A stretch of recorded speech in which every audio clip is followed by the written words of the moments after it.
Guys, it is that time. It's time to bring in the Halloween magic. Magical cauldron, check. Twinkling bats, check.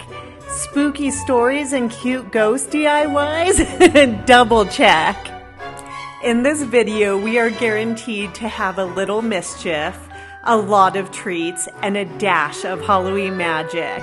Right this way, please. Today we are pulling out all the stops. Think disco dancing skeletons, sparkling spider webs, and remember our little sneaky ghost Henry who I trapped in a mirror last year? Well, let's just say he's making a grand entrance this year. In this video, I have lots of fun DIYs, a spooky real-life ghost story, and a $25 Amazon gift card giveaway. But you have to watch until the end of this video to be entered. So if you are ready, light up your candles, hang on tight to your broomsticks, and let's brew up some Halloween magic. Hey guys, check out this year's Halloween decorations. We have some spooky but cute, some elegance, as always, and we also have a disco skeleton party. We are so excited to decorate with you guys this year, so let's get the party started.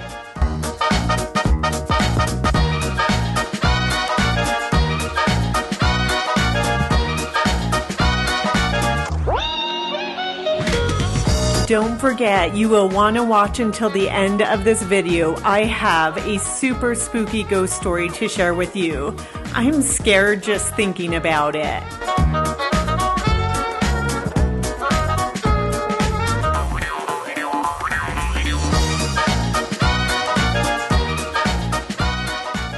First things first, let's get these shelves dusted. I'm using this Miss Meyer's apple cider spray. This makes me feel like I'm in an apple orchard and not stuck at home cleaning my house. I love this spray so much. Okay, if you've been around since last Halloween, you know we had a little ghost problem.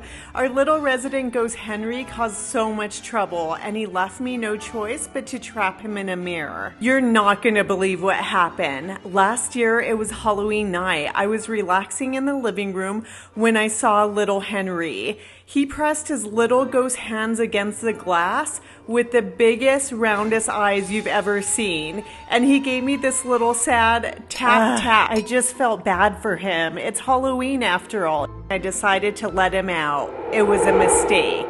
A huge mistake. Second he got out, he started doing his usual. You know, stealing candy, hiding my decorations. But Henry definitely crossed a line when he started eating my Reese's. Craziest part is the more chaos he caused, the bigger he grew. I realized his little mirror would no longer hold him, so here I go out to get an industrial-sized mirror to hold Henry.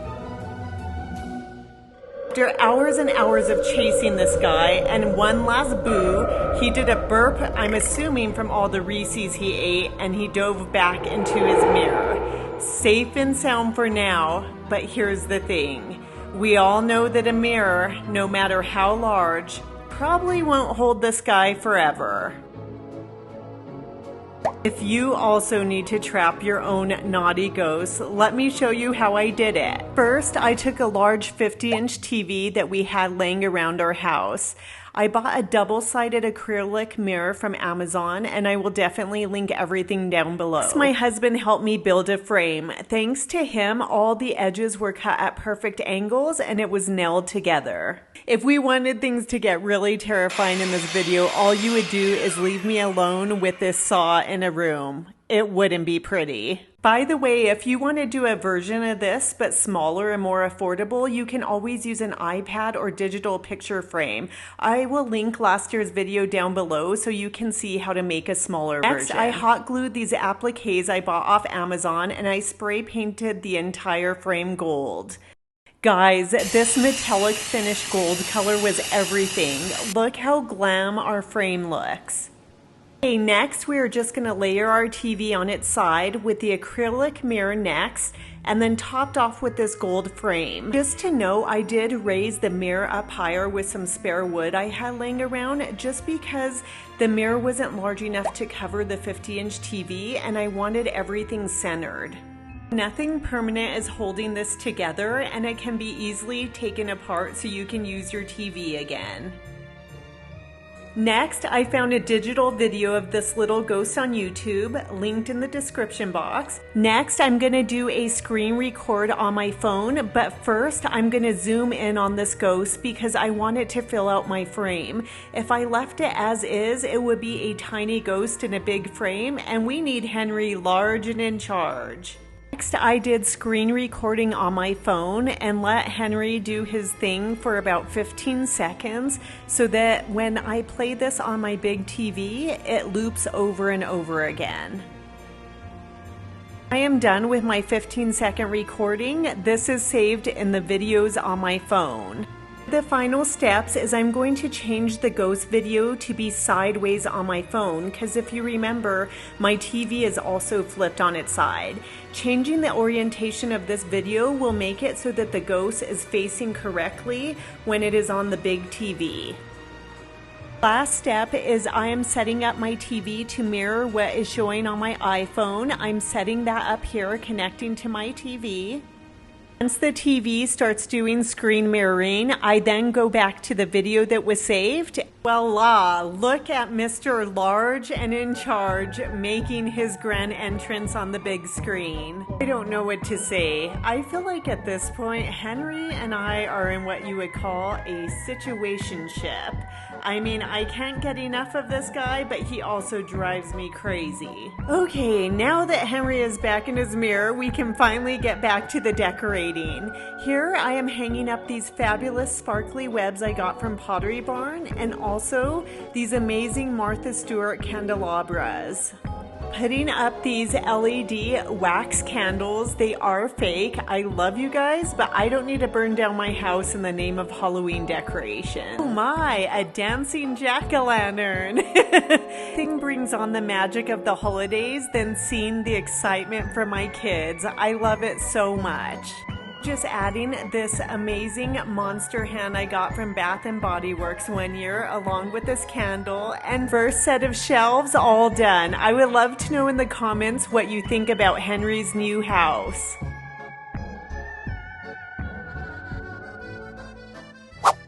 Time for us to move on to the next set of shelves. Aislinn and I DIY'd this magical sparkly cauldron last year. Again, last year's video will be linked down below if you want to check out how we made this. It is still one of my favorite decorations. Don't forget, you will want to watch until the end of our video to try to win our $25 Amazon gift card. These right here, well, they're my kind of bats. So sparkly and so fabulous. And I mean, every haunted house needs, you know, a few books that kind of just move on their own. Next, I am working on the fireplace. I'm just adding this golden leaf garland, and of course, you guys know me, twinkling lights all over. Listen, if it doesn't sparkle, is it even Halloween in my house? I think not. Adding this witch's broom that can move on its own, and of course, these witch's boots.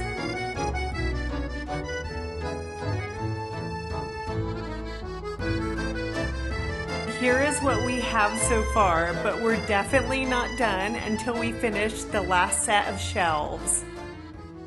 This glam ghost bucket is having a main character moment this year, and I am here for it. On these shelves, my decorating tip is to put things at different heights, and I like to use decorations with contrasting colors. So next to this ghost, I am putting up this fierce black cat painting. Just look at her. I mean, she is flawless, she is fierce, and wait a minute, is she? Yeah, I think she's judging me. Okay, on to the next shelf and away from the judging eyes. Adding the skeleton we got from Target last year, and also this cauldron filled with fairy lights and disco balls. Next, can I just introduce all of you to the star of this show? He has bones, he has bling. Let me introduce you to DJ Boogie Bones. He just fabulous? I will say, Mr. Boogie Bones is a bit high maintenance. We may or may not have lost a few jewels during our little disco dance party. Can I say there's just a price to pay to be so glam? And just like that, our second tier of shelves is all done. Okay, time to cozy this place up, adding some fluffy blankets and spooky cute pillows. You guys don't want to go anywhere. Creepy story coming right up.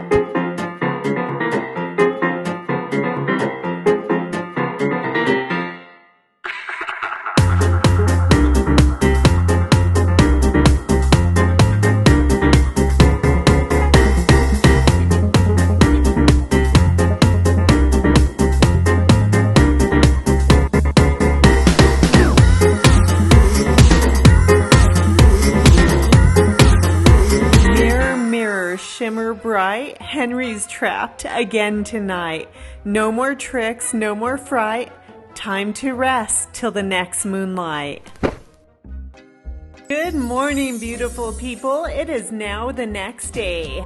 And you know what they say, no rest for the wicked. Let's start by putting this magic broom to work. And this witch doesn't have a cat, but I have something just as cute. Hey, not you. We need Enzo. There he is, looking cuter than ever. And something tells me this guy's just gonna sit there while I work. So typical. Okay guys, just like last year while I clean and decorate my kitchen, I have another super creepy real-life hospital story to share with all of you. As most of you know, I am an ICU nurse, but as part of my job, I also help the doctors I work with by sedating patients before medical procedures. So the hospital where I work, there are basically 2 basement floors. On one of the basement levels is the morgue. Creepy, right? And the other basement level, that is where I help do these procedures. It is no secret that in both of these areas of the hospital, it is known that there's lots of unusual or let's say paranormal activity. And everyone who has worked on these floors has a few creepy stories. One evening, one of my coworkers, for the sake of this video, we'll call him Daniel, was working to restock the procedure rooms. It was pretty late and everyone had gone home for the day. He said he heard what sounded like a very muffled voice. He described it as a man's voice, but he said it sounded like somebody was talking into a pillow. He thought maybe one of his coworkers forgot their keys or something, so he opened the door to the procedure room and looked down the hallway. There was no one there. Definitely strange. At this point, he chalked it all up to a wild imagination and went back to work when he heard the voice again. This time, he knew for sure he heard a man's voice. Just so you understand the layout, to get to this area, you have to be an employee with a badge that allows you access. Both procedure rooms are behind a keypad locked door and you have to have the code to get in. This is the part of the story that starts to get real creepy. I am getting chills just thinking about it. Convinced someone was outside the door, he opened the door to the procedure room and looked down the hallway, only to notice all the lights were off. Why were the lights off, especially after he just looked down the hallway and they were on? At this point, he was convinced a coworker was trying to scare him. He turned the lights back on in the hallway and he heard a thud and a crash. He opened the second procedure area just to see if anyone was in there. No one was there.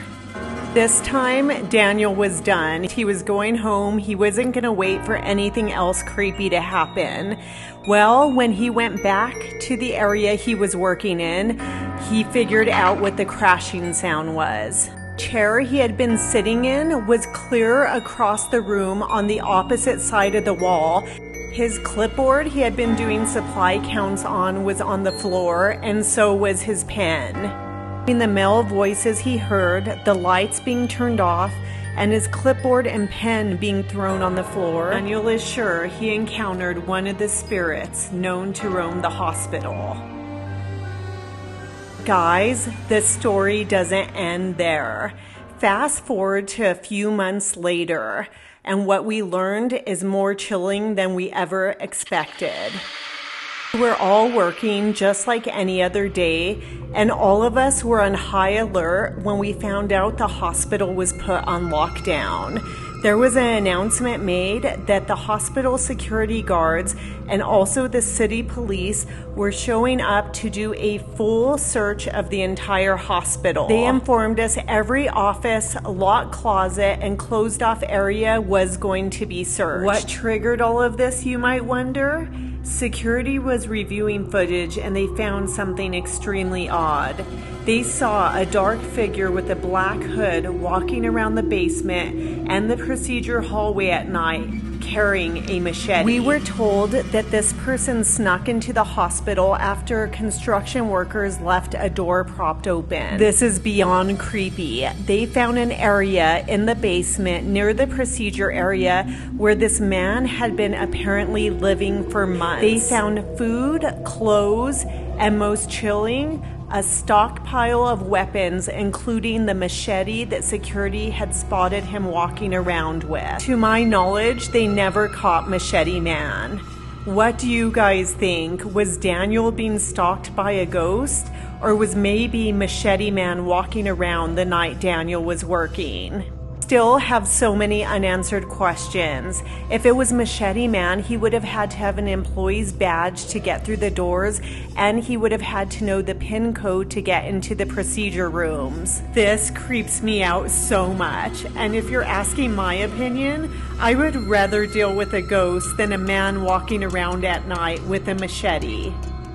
Okay guys, now that I'm scared all over again, it's time to lighten the mood. I have two really easy ghosty DIYs for you. The first one is inspired by the Pottery Barn Ghost Wreath. All you need is a foam wreath, some clear plastic ornaments, white cloth or gauze from the craft store, some black felt, and some fairy lights.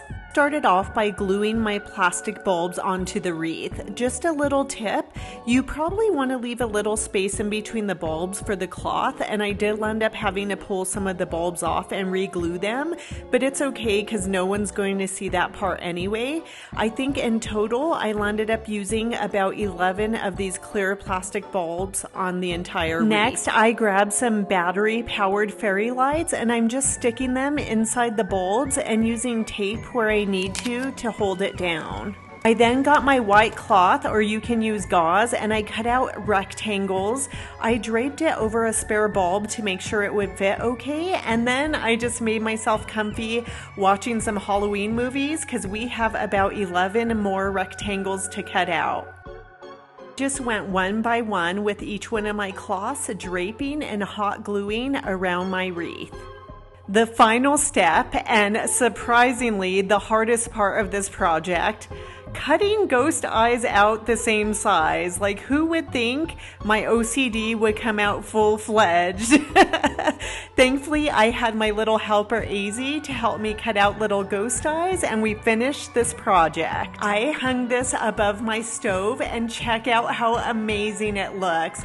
Between Henry and this guy, it's just all about the ghosts this year. I would love to know in the comments what you think of our DIY.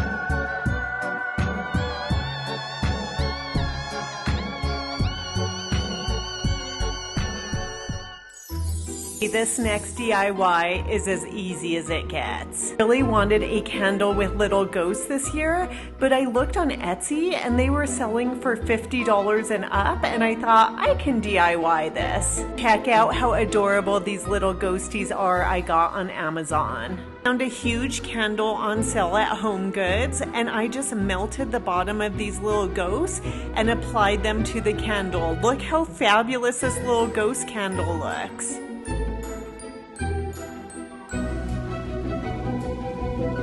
What's your favorite part of Halloween? Oh, eating candy, of course. Guys, before we get to the final dinner table decorations, I wanted to show you the ultimate Halloween treat. Grayson and I are making candy kebabs. These are so fun to give to teachers or friends for Halloween. All you need for these is your favorite candy, some skewer sticks, and some plastic wraps. Grayson? Yum, yum. What you do is grab your candy and string it on the skewer stick. The candies that work best for these are marshmallow or gummy type candies. Any guesses why this little man always volunteers to help with the candy portion of the video? Just like that, our candy kebabs are done and it's giveaway time. For giveaway, all you have to do is watch this video until the end, give this video a thumbs up, and tell me what your favorite part of this video was. Is it Henry, my ghost story, or maybe Grayson eating all the candy? The giveaway closes on Halloween 10/31, and I will contact the winner then. Now for the grand finale, enter Only If You Dare. Welcome back to the spookiest, sparkliest corner of my home. I have Aislinn here helping to set the mood for all of you. She is what I like to refer to as my little decorating partner in crime. This girl takes Halloween fun to the next level, and I was laughing so hard decorating with her. You should really see a chiropractor. First things first, we need a show-stopping centerpiece. This should definitely do the trick. It is giving Studio 54, but you know, just maybe from beyond the grave. Putting out a few of these candles to keep the skeletons looking radiant. Because, you know, they've been dead a while. I am using some dark florals this year and plenty of fairy lights. I mean, do you guys expect anything less from me? Next up, I put together this cute, spooky floral arrangement, and the sparkles and stars were a must. We start my dinner table off with a main focal point, and let's be honest, Mr. DJ Boogie Bones here really takes the cake. I mean, after all, he is kind of known to spin some killer tracks. What's the decorating protocol here, you may ask? When in doubt, always add more disco balls. And these amazing skeleton hands? To me, they look like they were coming straight out of the grave, almost to say, we've been dying to join this party. Next, we just grabbed some of our favorite Halloween plates and added them to a simple gold charger. Look how amazing they look. Next up, we are serving up some sparkly bats, disco pumpkins, and spooky branches. Yes to all of the above. And just when you thought we were done with our disco balls, Aislinn came up with the idea to add these tiny disco balls to these little spooky branches. I mean, can you ever really get enough disco balls? Finally, we can't have a dead at the disco party without our special guest. Presenting to you Mr. Rattlebones and his date, Bella LaBones. She's glamorous, ghostly, and always dressed to kill on the dance floor. So tonight, we invite you to dance in the darkness. You are cordially invited to the disco. Just one thing. The guests, well, they're all dead.